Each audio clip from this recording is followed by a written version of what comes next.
हमें ऑलमोस्ट 10 दिन हो चुके हैं थाईलैंड में और आज का ये व्लॉग मेरा थाईलैंड का लास्ट व्लॉग होने वाला है। आज थाईलैंड पटाया में हम क्रिस्टल बीच जाने वाले हैं जहाँ पे हम बहुत सारी वाटर एक्टिविटीज करने वाले हैं। क्रिस्टल आइलैंड जाने के लिए सबसे पहले आपको गाड़ी बुक करनी पड़ती है वहाँ पे जाने के लिए। हमारी ये जो सामने वैन देख रही हो ना, ये पहले से बुक थी और ये वैन हमें क्रिस्टल आइलैंड तक छोड़ेगी, लाइक आइलैंड नहीं फेरी तक छोड़ेगी, फिर हमें फेरी वहां से क्रिस्टल आइलैंड तक लेकर जाएगी। और मुझे ऐसा लगता है ना, मतलब जो पटाया है ना वहाँ पे वो पूरा इंडियंस के लिए ही बनाया गया है। मतलब हर जगह इंडियंस ही इंडियंस मिलेंगे आपको। और हम यहाँ पहुंच गए थे और यहाँ से हमें फेरी मिलने वाली थी। तो सबसे पहले तो ये लोकेशन इतनी ज्यादा प्यारी थी ना, हमने यहाँ पे बहुत सारी पिक्चर्स वगैरह क्लिक करवाई और इतनी ज्यादा धूप हो रही थी।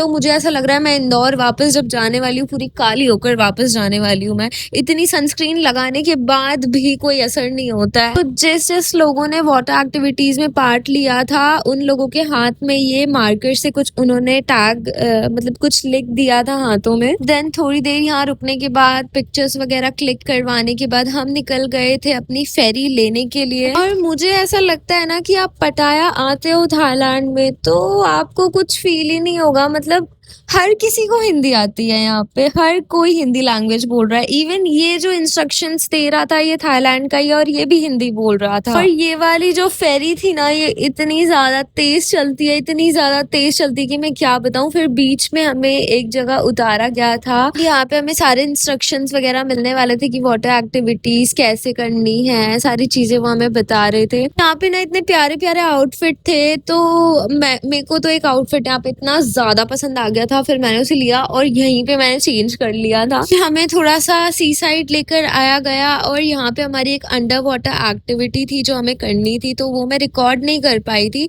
फिर आ गए थे हम क्रिस्टल आइलैंड और सच में ये क्रिस्टल आइलैंड है। यहाँ का पानी बहुत ही ज्यादा क्रिस्टल क्लियर है। यहाँ पे आइलैंड में आने के बाद भी हमने बहुत सारी वाटर एक्टिविटीज करी है। बनाना राइड हो गई और ये जेट स्की हो गई, बहुत सारी वाटर एक्टिविटीज हमने यहाँ पे करी। मुझे थाईलैंड में इतना ज्यादा मजा आया, हालांकि मुझे 10-15 दिन हो चुके थे पर मैं फिर से थाईलैंड आने वाली हूँ गाइस। तो थाईलैंड की मेरी सीरीज यहीं पे खत्म होती है और अब सिर्फ नॉर्मल व्लॉग्स ही मेरे आने वाले। तो आपने मेरे थाईलैंड के व्लॉग्स को इतना ज्यादा प्यार किया उसके लिए बहुत सारा थैंक यू।